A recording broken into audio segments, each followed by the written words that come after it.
Christ alone, my hope is found.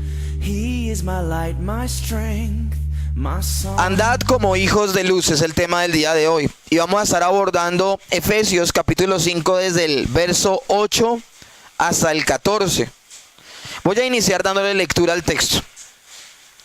Porque en otro tiempo erais tinieblas, mas ahora sois hijos de luz en el Señor.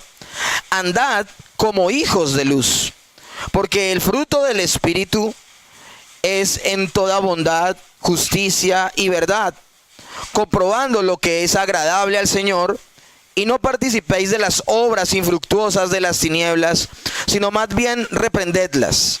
Porque vergonzoso es aún hablar de lo que ellos hacen en secreto. Mas todas las cosas, cuando son puestas en evidencia por la luz, son hechas manifiestas.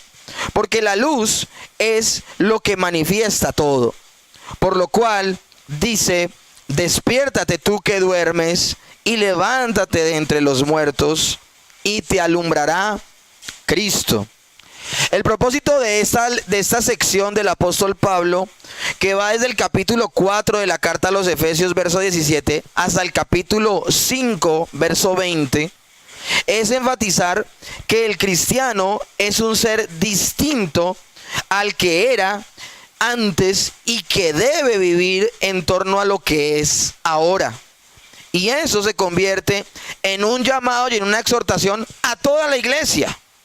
Porque yo puedo estar jugando a ser creyente, puedo estar jugando a ser cristiano y no serlo.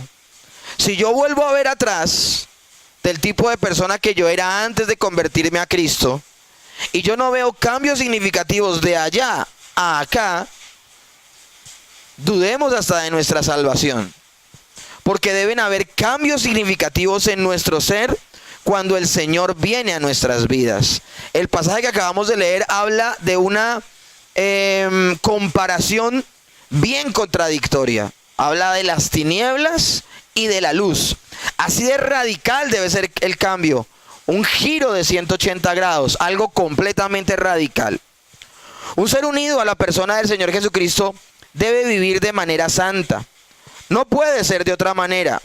Un cristiano viviendo, caminando y deleitándose en su pecado es, primero que todo, incorrecto. Segundo, inconcebible. Tercero, irreal. Cuarto, imposible. Resumiendo todo esto, sencillamente no puede ser.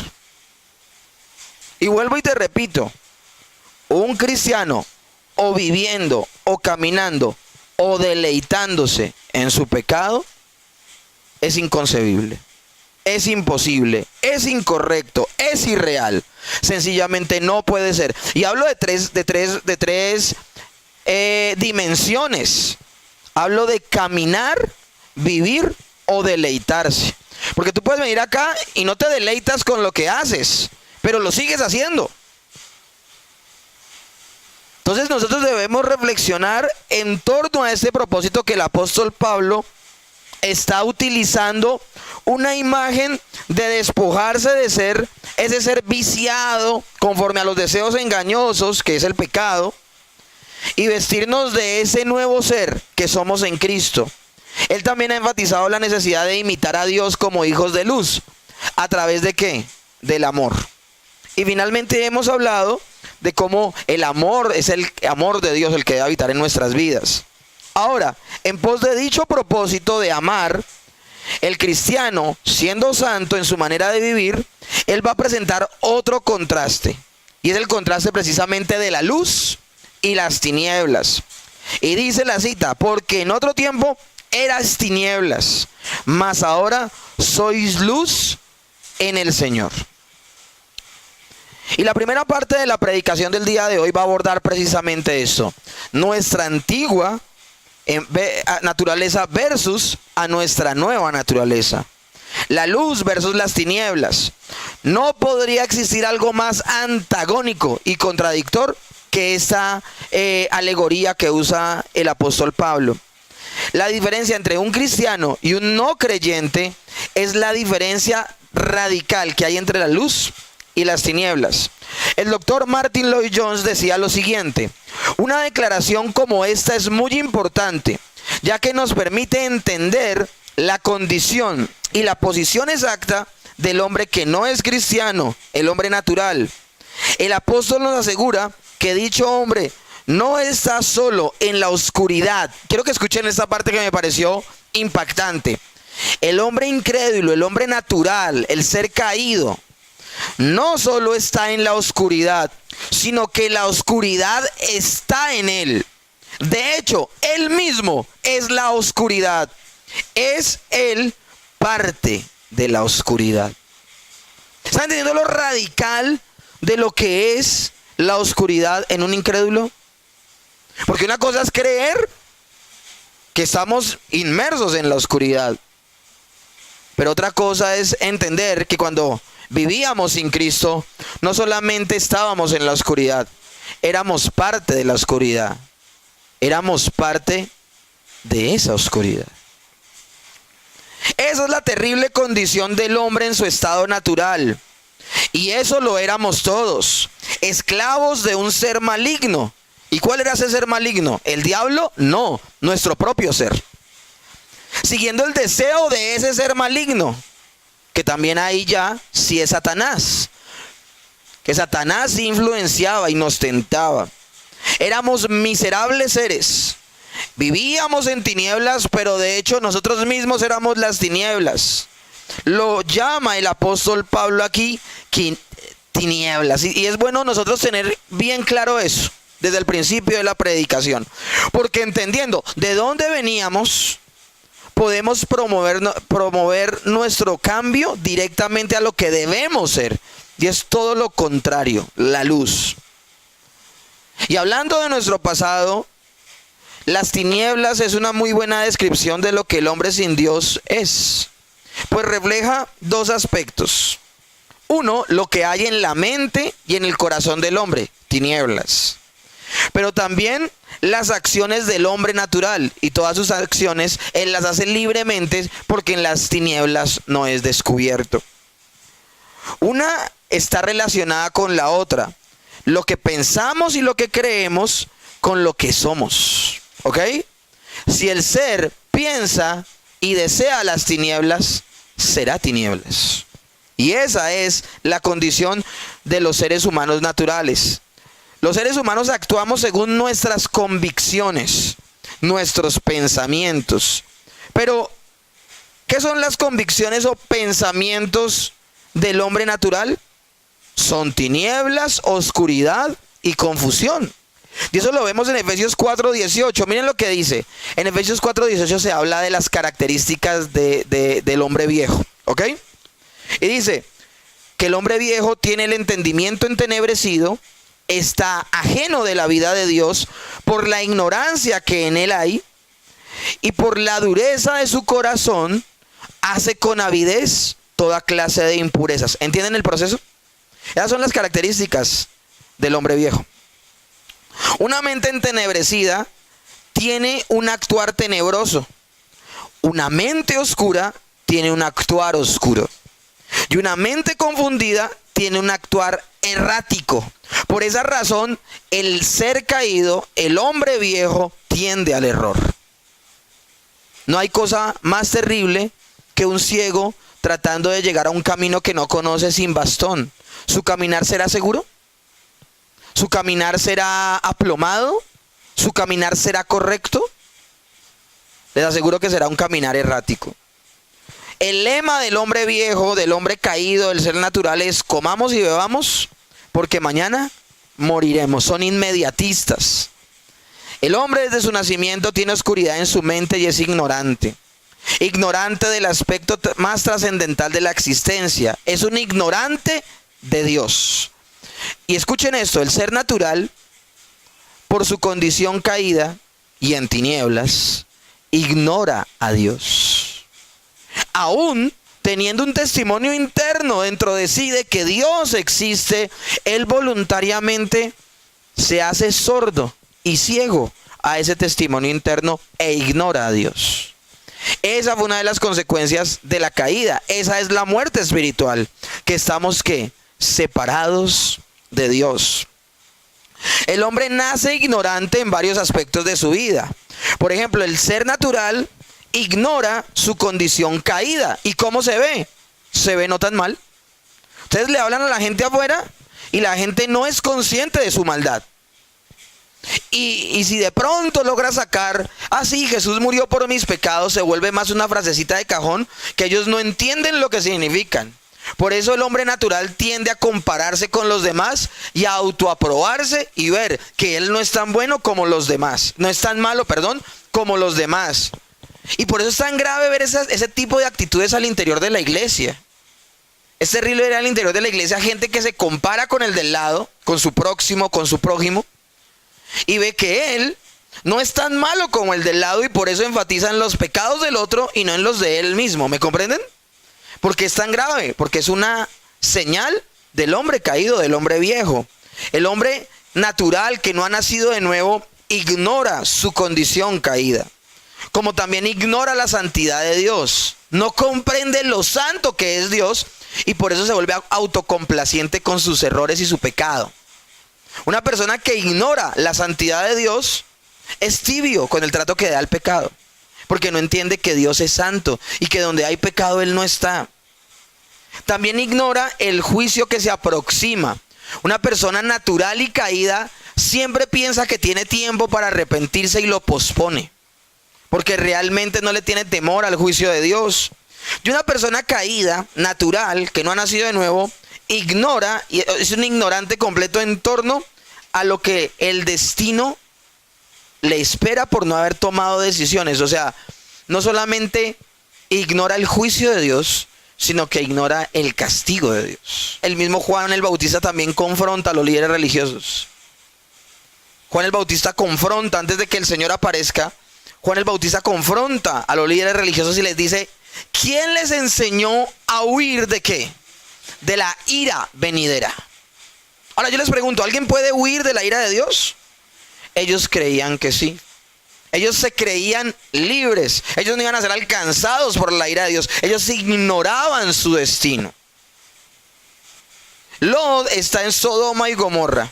No sé por qué él tolera un estilo de vida tan terrible como el que había en ese lugar. Y mientras Dios está hablando con Abraham, diciéndole que va a destruir a Sodoma y Gomorra, y Abraham está intercediendo y mediando por su sobrino está en esa ciudad, ignorante de lo que se avecina. Ustedes pueden creer que Lot está viviendo muy acomodado en una ciudad que está a 24 horas de ser destruida y él no tiene ni idea. Así actúa un hombre natural. Un hombre natural está a puertas de ser condenado y lo ignora. Vive en tinieblas. Sin lugar a dudas, desconocer esto nos hace miserables, ignorantes. Y en ese estado en algún momento estuvimos. Y si no ha brillado la luz de Dios en tu vida, sigues estando en esa condición. Tratar de generar respuestas en torno al significado de la vida, entonces hace ser que está en tinieblas y en oscuridad. En ese ser que de hecho él mismo es tinieblas y oscuridad, le va a dar significado y respuestas a su vida incorrectas. Haya respuestas, pero las haya guiado por un corazón oscuro y en tinieblas, y por esa razón sus conclusiones van a ser ¿qué? Incorrectas. Está perdido.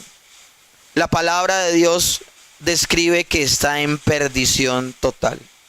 J.I. Packer ilustra al hombre natural de esta manera: así como sería cruel trasladar a un aborigen del Amazonas directamente a Londres y depositarlo sin explicación alguna en una de sus plazas principales y abandonarlo allí sin conocimiento de la lengua inglesa ni de las costumbres inglesas para que se desenvuelva por su cuenta, así también somos crueles para con nosotros mismos cuando intentamos vivir en este mundo sin conocimiento de ese Dios, de quien es el mundo y al que lo dirige. Es un completo lunático, es un completo loco y desquiciado el que pretende abordar esta vida sin conocimiento de Dios. Está perdido como ese aborigen del Amazonas en medio del Londres moderno. Tinieblas describe muy bien la naturaleza del hombre no cristiano. Y Satanás está interesado en que dicha posición del hombre caído y natural continúe. Él es el más interesado en que la luz de Dios no brille en las personas. ¿Y por qué? Porque esa luz nos va a llevar a la salvación. Segunda de Corintios 4, del 3 al 4 dice: pero si nuestro evangelio está aún encubierto, entre los que se pierden está encubierto, en los cuales el Dios con D minúscula de este siglo cegó el entendimiento de los incrédulos, para que no les resplandezca la luz del evangelio de la gloria de Dios, el cual es la imagen de Dios. A eso se refiere el inicio del verso 8 del capítulo 5 de Efesios. Porque antes erais tinieblas. Es una descripción tenebrosa, pero real, de lo que es el no cristiano. Pero gloria a Dios que esta declaración de lo que éramos tiene también una declaración de lo que somos ahora. Efesios 5:8, estaré incompleto si solo cito, porque en otro tiempo eras tinieblas. El texto completo dice: porque en otro tiempo eras tinieblas, mas ahora sois luz en el Señor. Es un verso comparativo, contrastante y descriptivo de lo que era a lo que somos. Somos luz habiendo sido tinieblas. Y hay un porqué. Porque estamos unidos a aquel que es la luz. Es decir, nosotros no proporcionamos luz porque tenemos luz en nosotros mismos. Si solo estuviésemos nosotros, en nosotros solo hay ¿qué? Tinieblas. Pero al unirnos a Jesús, que es la luz del mundo, nos convertimos en luminares de este mundo. Jesucristo es la luz que vino a despejar las tinieblas de nuestro corazón. Y eso lo podemos ver ricamente en el Evangelio de Juan. Juan capítulo 1, verso 4 al 5 dice: en él, y se refiere a Jesucristo, estaba la vida, y la vida era la luz de los hombres. La luz en las tinieblas resplandece, y las tinieblas no prevalecerán en contra de ella. Juan 1:9 dice: aquella luz verdadera, hablando de Jesús, que alumbra a todo hombre, venía a este mundo. Y Juan 8:12, el Señor Jesús, y quiero acá hacer un pequeño repaso. En Juan 8:12, cuando Él dice estas palabras, se está celebrando la fiesta de las luces. La fiesta donde se celebraba y se hacía memoria de cómo el Señor acompañó al pueblo de Israel 40 años en el desierto. Y durante esos 40 años hubo una columna de fuego que los acompañó y los dirigió. Y el pueblo hacía una gran fogata. Y toda la gente participaba, y en esa semana vivían en tabernáculos. Y era maravilloso. Y lo tremendo del asunto es que ellos hacían toda esa fiesta para recordar que la luz de sus vidas era Dios. En ese escenario Jesús se para enfrente tal vez de una de esas grandes fogatas que hacían, celebrando que Dios era la luz. Y Jesús se para y dice: otra vez Jesús les habló diciendo: yo soy la luz del mundo. El que me sigue no andará en tinieblas, sino que tendrá la luz de la vida. Y es muy diciente lo que Él hace, porque Él, al decir eso en la fiesta que se está celebrando, Él les dice a los que están allí en la fiesta, les dice: dejen de ver el símbolo y vean a la sustancia. Esa columna de fuego que que guió en medio de las tinieblas al pueblo de Dios, simboliza ¿a quién? A Cristo. Simboliza que Él nos saca de las tinieblas a su luz admirable, como lo dice Pedro en su carta. Y finalizando su ministerio público, lo último que le dice Jesús a las multitudes antes de dedicarse solo a sus discípulos está en Juan 12:46. Yo, la luz, he venido al mundo para que todo aquel que cree en mí no permanezca en tinieblas. Y hasta este momento hemos visto una rica evidencia y respaldo escritural donde nos demuestra que es una incoherencia hablar de que estamos en Cristo y permanecer en tinieblas. Gloria al Señor Jesucristo por los siglos de los siglos por esto. ¿Te imaginas el miserable estado en que nos encontrábamos antes sin Él? Es maravilloso notar que el apóstol Pablo no dice que ahora caminamos en la luz, sino que el cristiano es luz. Así como en el pasado no solamente transitábamos en las tinieblas, sino que nosotros mismos éramos tinieblas. Ahora, al día de hoy, como creyentes, no solo transitamos en la luz, sino porque el Señor, Dios mismo, habita dentro de nosotros. Desde que nacimos de nuevo, nosotros somos luz. John Stott lo decía de esta manera: notemos que no dice que estaban en oscuridad y que ahora están en luz. Lo que Pablo escribe es más sorprendente todavía. Ellos mismos ahora son luz. Y eso quiere decir que el creyente, al nacer de nuevo, tiene una nueva naturaleza y él mismo es un nuevo ser. Lo que nos ha insistido toda la carta de Efesios es a señalarnos lo inmensamente ricos que somos. Pues saben, a mí que me entristece que durante todo este peregrinaje de la carta a los Efesios pueden haber personas que siguen batallando por creer lo que son. Y a esas alturas debemos ser creyentes y debemos creer lo que somos y caminar dignamente en lo que somos. Ahora, ¿pero cómo es posible esto? Ya hemos dicho que en una unión vital con Jesucristo, quien es la luz, es que el creyente es capacitado para ser luz. Pero entonces vendría a ser algo así como algo místico, como si se fundiera el ser divino de Cristo en nosotros y ahora nosotros seamos semidivinos, semidioses. ¿Será que a eso se refiere? No. Somos luz al estar unidos a Cristo, porque gracias a su obra, el Espíritu de Dios ilumina nuestro ser. No que porque está Jesús en nosotros, nosotros producimos luz. No. Nosotros no somos la fuente de esa luz. La fuente de esa luz, ¿quién es? El Espíritu Santo. Segunda de Corintios 4:6 dice: porque Dios, que mandó que de las tinieblas resplandeciese la luz, es el que resplandeció en nuestros corazones para iluminación del conocimiento de la gloria de Dios en la faz de Jesucristo.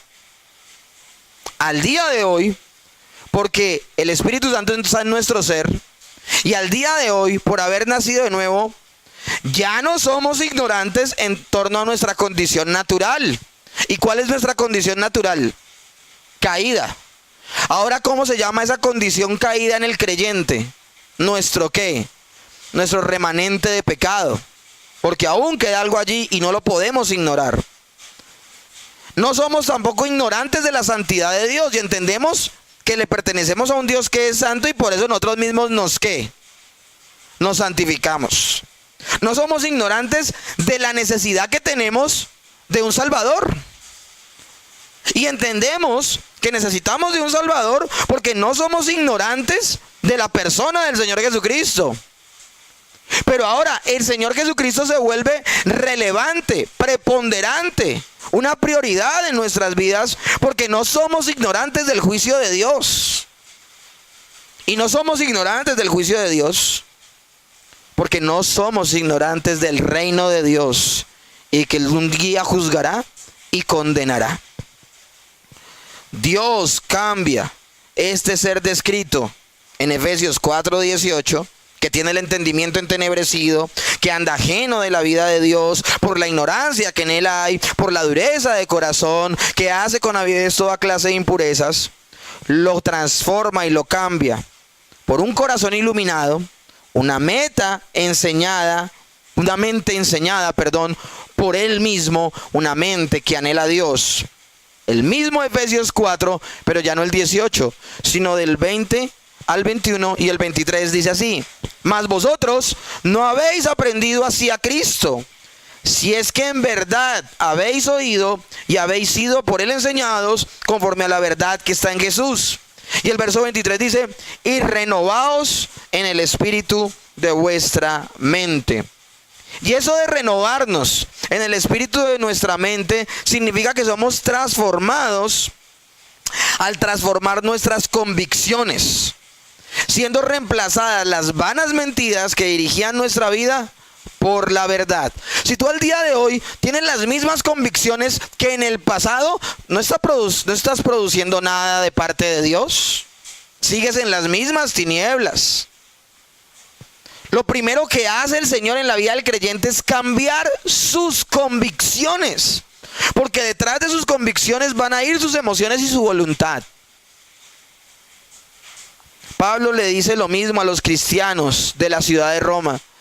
Y es uno de los textos más conocidos por ti y por mí. Y miren lo necesario que es cambiar nuestras convicciones.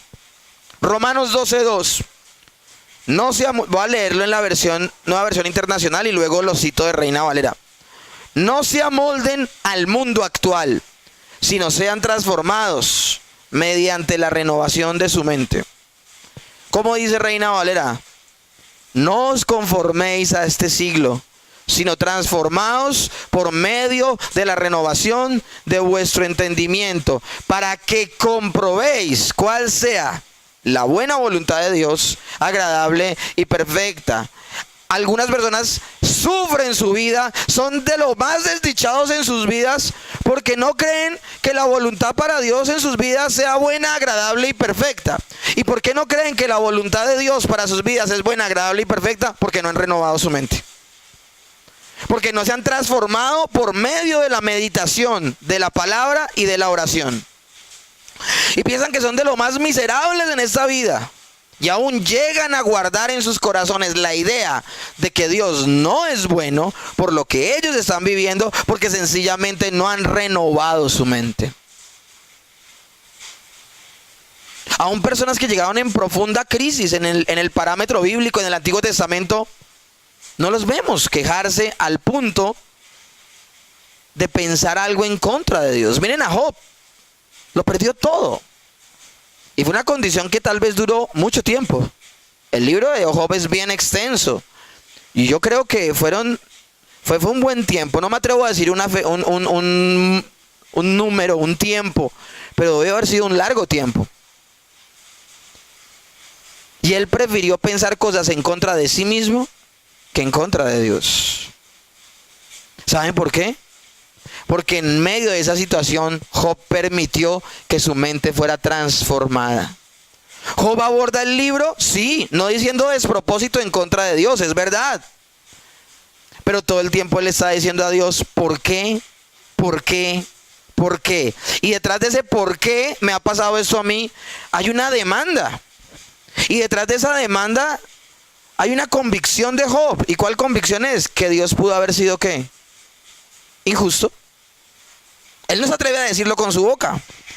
Pero tanto repetir por qué, uno lo traduce fácilmente en que Dios pudo haber sido ¿qué? Injusto. Y llegan sus amigos supuestamente a darle ánimo y sus amigos le dicen, no, usted tiene un pecado oculto, cuando no hay tal. Pero luego de haberse él metido con Dios, porque les digo una cosa, Dios le responde a Job su pregunta. No se la responde en el libro. De hecho Job recibe una pregunta de Dios. Le dice, ¿dónde estabas tú cuando yo hice esto, aquello y lo otro?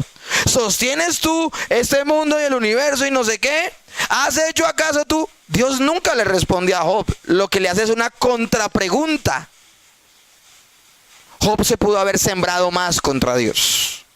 Job se pudo haber parado y decir, no, dame una respuesta. Pero con las palabras de Dios, ¿saben qué hizo Job? Transformó su mente.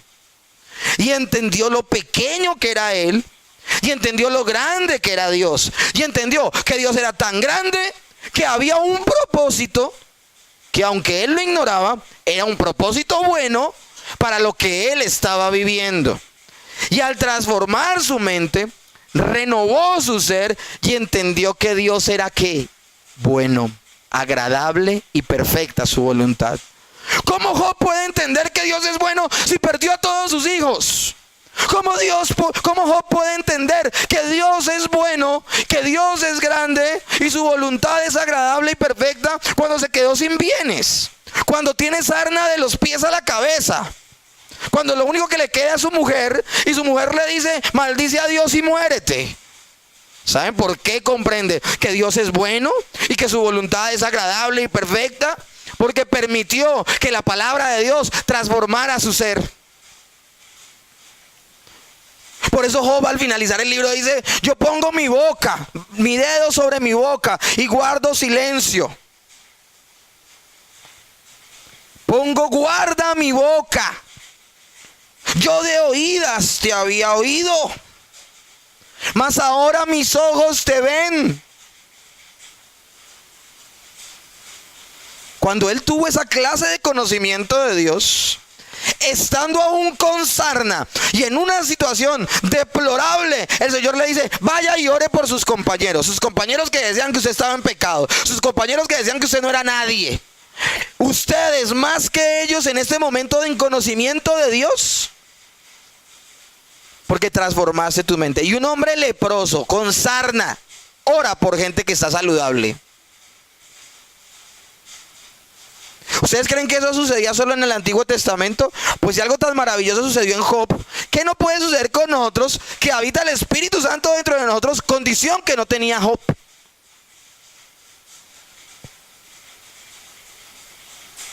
Job, después de haber renovado su mente por la transformación del Espíritu de Dios en su vida, que en ese momento no era permanente sino temporal, fue luz. Y al ser luz pudo orar por sus compañeros. A los creyentes se les llama luz en el Señor, no solo porque han recibido una revelación por parte de Dios. No se trata solo de mero conocimiento, sino porque mediante el nuevo nacimiento han recibido la capacidad espiritual para abrazar esa luz. Este nuevo ser que somos debe reflejarse en la vida diaria. Este es el propósito de Pablo al escribir esto a los creyentes de las iglesias del Asia Menor. Ese es el propósito. El propósito es, mis hermanos, sean luz. Evidencien a Cristo, evidencien a Dios. Y la primera implicación es que estamos transformándonos en otro ser. O sea, ¿es un proceso qué? ¿Es un proceso inmediato? No. Somos transformados, dice la palabra.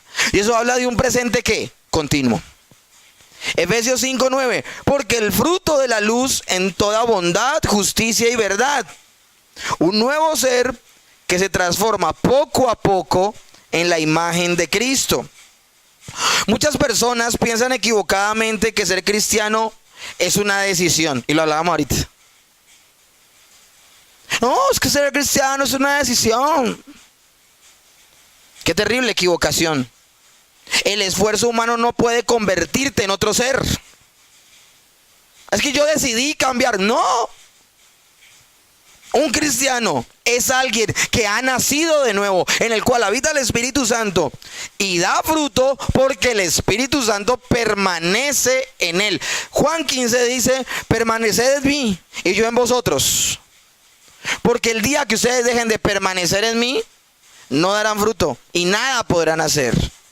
En Juan 15 se los decía en aquella época. Les decía, el creyente no da fruto por sí mismo.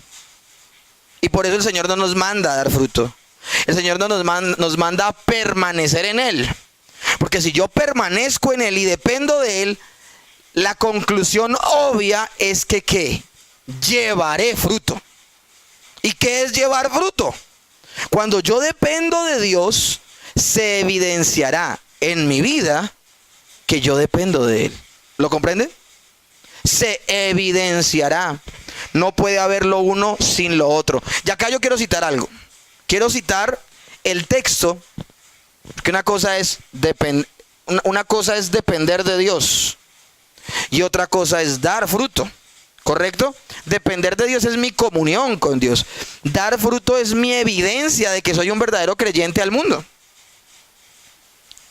Pero uno no va sin lo otro. O sea, no hay tal. No puede haber una persona que dependa de Dios, pero fracasó en su evidencia de fruto. Y tampoco puedo evidenciar fruto si no dependo de Dios. Y les voy a poner un ejemplo. ¿Se acuerdan de la higuera que maldijo el Señor Jesús? ¿Por qué la maldijo? Pero porque no daba fruto. Ok, pues que no eran tiempos de higos. No era tiempo de... El mismo pasaje dice, no era tiempo de higos. Entonces, ¿por qué él le demanda higos? ¿Saben por qué? Porque la higuera tiene la propiedad de que cuando saca los higos, saca también las hojas. No va lo uno sin lo otro. No va higos sin hojas. Y él desde lo lejos vio la higuera ¿con qué? Con hojas, y las hojas llenaron de expectativas a los 12 y a Jesús. Ahora, Jesús lo sabe todo, él no tiene que acercarse y, ay, mira, yo con las ganas que tenía, él ya sabía. Pues sencillamente la maldice, porque no se concibe, la higuera no fue diseñada por el Señor, que fue el que la creó. La higuera no fue diseñada para dar hojas sin dar higos. Si da uno, da lo otro. ¿Me comprenden? Si da hojas, lleva fruto. Y eso es lo que pasa con el creyente. El creyente no puede llevar fruto si no depende de Dios. Y si no depende de Dios, tampoco puede llevar fruto. No va lo uno sin lo otro. Ahora, yo no puedo dar fruto si detrás no tengo tiempo con Dios. Pero tampoco voy a poder tener tiempo con Dios, porque el mismo tiempo con Dios es fruto de la obra del Espíritu Santo en mi vida. Miren, eso es tan maravilloso. Uno no sabe dónde comienza lo uno, dónde termina lo uno y dónde comienza lo otro. Es algo unido. No hay, o sea, yo no puedo decir, ay, es que me faltó dependencia y por eso no doy fruto. No, porque aún la dependencia es una señal de fruto en tu vida. ¿Me estás comprendiendo? Porque nadie se acerca a Dios porque sí. Se acerca a Dios porque ¿qué? Es Dios el que produce en nosotros el querer como el hacer por su buena voluntad. Por eso muchas personas equivocadamente piensan que ser cristiano es una decisión. Es una terrible equivocación. El esfuerzo humano no puede convertirnos en otro ser. Un cristiano es alguien que ha nacido de nuevo y da los frutos por eso, porque nació de nuevo. Toda bondad, toda justicia y toda verdad es lo que dice el pasaje. El pasaje dice, porque el fruto de la luz en toda bondad, justicia y verdad. El pasaje dice, porque el fruto de la luz es en toda bondad, justicia y verdad. Tres aspectos donde hay luz. Toda bondad es la contraposición a toda inmundicia, que ya lo vimos la semana pasada, ¿se acuerdan? Es todo lo contrario a la inmundicia. Toda bondad es la luz.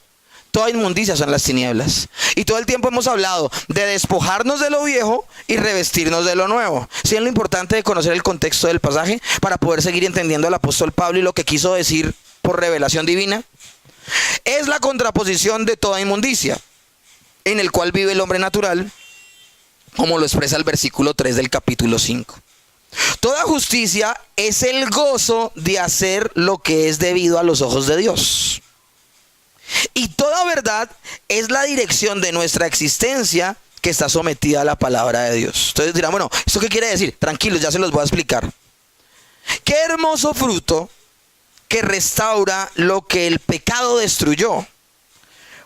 ¿Qué destruyó el pecado? El pecado destruyó la relación con el prójimo, la relación con Dios y la relación consigo mismos. Miren lo que destruyó el pecado.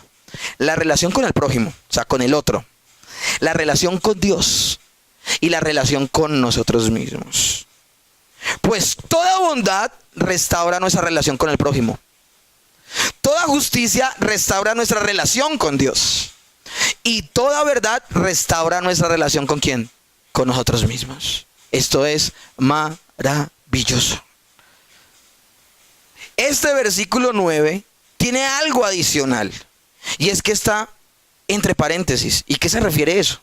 Un texto que está entre paréntesis. Si lo tienen en las, sí, lo tienes ahí, Lina, y está entre paréntesis. el apóstol Pablo tiene el interés de que entendamos algo. Ser luz tiene una afectación moral y ética en nuestro ser. O sea, yo no puedo ser luz si eso no se evidencia en mi comportamiento. Para desechar cualquier pensamiento místico en cuanto a lo que significa ser luz. Y ven, oro por ti para transmitir la unción que hay en mí. Y todo este movimiento místico que se ha vuelto tan popular en la iglesia carismática y pentecostal. Ustedes pueden creer que esto se ha vuelto tan místico que la gente supuestamente impone manos para transmitir poder. Cuando la Biblia nunca habla que la imposición de manos transmite poder. La imposición de manos sencillamente es una señal de autoridad. Donde la persona que impone las manos públicamente, ustedes se van a dar cuenta, por ejemplo, lo hizo Moisés con Josué, públicamente. Y lo que hacía la persona era que al imponer sus manos sobre su sucesor, públicamente le está diciendo, como me respetaron a mí y me siguieron a mí, ahora síganlo a él. Pero no está hablando de una energía poderosa cual Caballeros del Zodiaco, donde sale de la persona que está orando a la que lo está recibiendo. Alguien me podría decir, bueno, y cuando la palabra de Dios dice que no impongan las manos con ligereza para que no participes en los pecados de la persona a la que se le está imponiendo las manos, la gente dice, claro, como se transmite poder a la persona, también se le puede transmitir los pecados al que pone las manos. Nada de eso. Ya hay gente que dice que a mí no me peluquee un homosexual, que no me peluquee no sé quién, y si se más, porque la gente místicamente piensa que con tocar se transmite poder. Pues miren, el único que transmitió poder porque lo tocaron, ¿quién fue? Jesús. Poder sentí que salió de mí y sanó a la mujer del flujo de sangre. Les tengo noticias, nosotros no somos creadores, somos criaturas. Nosotros no transmitimos poder. Esa luz de la que estamos hablando el día de hoy, que sale así y se le mete a otra persona y también es tan poderosa como yo, no, eso es místico, eso es mitología, eso no es bíblico. Cuando la persona imponía manos sobre otra, sencillamente, públicamente le estaba delegando autoridad. Y cuando la palabra de Dios dice que no impongamos las manos con ligereza para no participar en los pecados de otra persona, le está diciendo a la persona que va a imponer manos sobre otra es, tenga cuidado de que esa persona a la que se le va a delegar la autoridad sea madura en el Señor. No va y sea que usted lo nombre como pastor, como anciano, como presbítero, como obispo en una iglesia, de manera pública, y el man a los 6 meses, a 1 año, se tuerza, y la gente no solo duda del que se torció, sino del que lo ordenó. ¿Están entendiendo lo que significa? ¿Sí ven cómo de manera tan fácil nosotros volvimos místicos textos que significan otra cosa? Cuando hablamos de ser luz, no es una naturaleza mística en la cual somos semidioses, sino que somos un ser iluminado por Dios que se transforma a la imagen de Cristo. Pastores y gente que le queda grande el nombre de siervos de Dios, que botan la Biblia al piso y dicen, pasen esta línea de poder, y que supuestamente toda la gente que pasa la Biblia se cae al piso. Ellos creen que eso es ser un ser iluminado. Eso es misticismo, eso no existe. Y tú dirás, ¿y qué pasa allí? Eso se llama histeria colectiva. Una persona que hace ese tipo de cosas, que usa la Biblia en lugar de abrirla y enseñar lo que dice dentro de ella, botarla al piso y que pase esta línea de poder y probando a la gente que él tiene poder. Eso me suena más a mí como a Simón el Mago. Eso no me suena a mí como algo que esté en las escrituras y sea bíblico. ¿Saben cuál es el verdadero poder de Dios? El verdadero poder de Dios no es tumbar a la gente en el piso. El verdadero poder de Dios no es ponerlos a temblar. El verdadero poder de Dios es que una persona pasó de las tinieblas a la luz. Pasó de una vida de pecado a una vida de santidad. El verdadero poder de Dios es que los muertos vuelvan a la vida. Es que el mentiroso deje de mentir. Es que el que sentía autocompasión entienda que ahora tiene que sentir compasión por el otro. El que odiaba ama. El que roba trabaja. El que era inmoral ahora es santo. Eso es el poder de Dios actuando en una vida, vidas transformadas. Como dijo alguien, sin duda una responsabilidad ética inescapable descansa sobre aquellos que son luz. ¿Tú dices ser luz? ¿Tú dices estar unido a Cristo? No me hables a mí de tener vida privada. No me hables a mí de hacer cosas que nadie más se puede enterar. La Biblia habla de que los creyentes somos ¿qué? Cartas abiertas al mundo. O somos o no somos. Ahora que Pablo ha expuesto lo que somos y la afectación en nuestro ser, el apóstol Pablo va a señalar cómo debe conducir sus pasos aquellas personas que son luz ahora. Viviendo como hijos de luz, del verso 8 al verso 10, dice así: porque en otro tiempo eras tinieblas, mas ahora sois luz en el Señor, andad como hijos de luz. Y el verso 10 dice: comprobando lo que es agradable al Señor. ¿Qué significa eso de ser hijos de luz? Conforme al modismo judío, ser hijo de alguien es ser caracterizado por ese algo de su padre. Así como el término hijo de tal significaba que como era su padre, era él. Por ejemplo, Bartimeo significa Bar, hijo de Timeo. Y eso ya decía muchas cosas, ¿ok? Cuando se habla de la Biblia de hijo, significa que tiene la misma naturaleza del Padre. Por eso los religiosos de la época eran tan celosos con que Jesús se autodenominara ¿qué? ¿Por qué? Porque él estaba diciendo que como Dios era divino y era Dios, él por ser su hijo era ¿qué también? Divino. Si el Señor nos llama a nosotros hijos de luz, significa, si la luz es Cristo, es que el mismo Jesús que brilla en nosotros. No es una luz propia, no es una luz que se irradia por nosotros mismos. No somos autosuficientes en la capacidad de producir luz. Nuestra luz proviene de Jesús. Pero al ser llamados hijos de luz significa que podemos brillar como brilló Cristo para mostrar a Dios. Amén. Conforme al modismo judío, ser hijo de algo es ser caracterizado por ese algo. De manera que cuando se habla de los cristianos como hijos de luz, ello significa que la luz es su característica distintiva. Pablo ha utilizado mucho esta figura, Efesios 2:2. Nos ha dicho que éramos hijos de desobediencia, es decir, nuestra naturaleza era vivir en contra de la voluntad de Dios. Antes éramos hijos de desobediencia. Pero ahora somos hijos de ¿qué? De luz. Y así como de manera natural se evidenciaba en nosotros la desobediencia, ahora de manera natural ¿qué se debe evidenciar en nosotros? La luz. Y Efesios 2:3 dice algo también. Nos ha dicho que éramos hijos de ira. Antes, por estar siendo ignorantes del juicio de Dios, de su castigo, de la necesidad de salvación, estábamos bajo la ira de Dios. Y de manera natural estábamos bajo la ira de Dios, por ser hijos de ira. Lo mismo que los demás. Ahora que somos luz, que de manera natural se exprese que somos hijos de luz.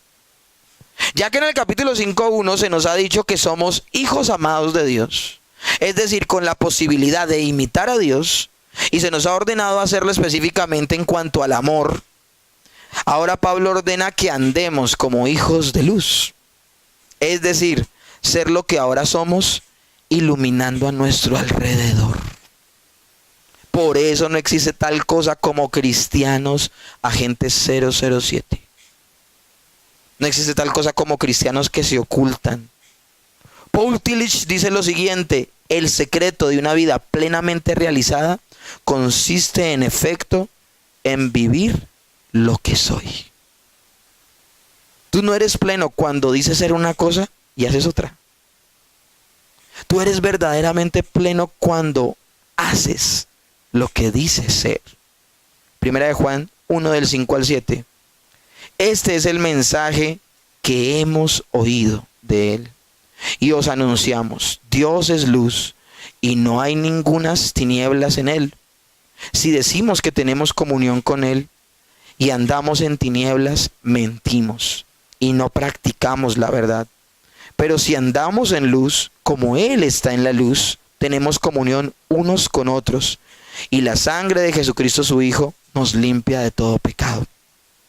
Andar como hijos de luz es un aspecto fundamental en torno al propósito de nuestra elección, porque fuimos llamados a eso desde antes de la fundación del mundo. Yo creo que vamos a dejar hasta aquí. Quiero que meditemos. ¿Con qué vamos a comenzar la próxima semana? La próxima semana vamos a responder una pregunta. ¿Cómo viven entonces los hijos de luz? Y comenzaremos desde el verso 10, comprobando lo que es agradable al Señor. Amén.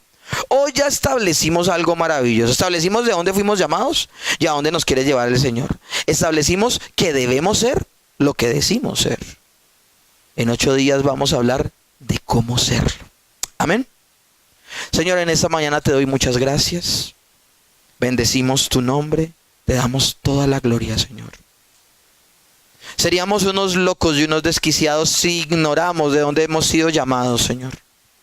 Tu palabra lo dice, Señor, en el Antiguo Testamento. Uno de los profetas mayores decía que nunca olvidáramos de la cantera que fuimos arrancados y de la piedra que fuimos cortados.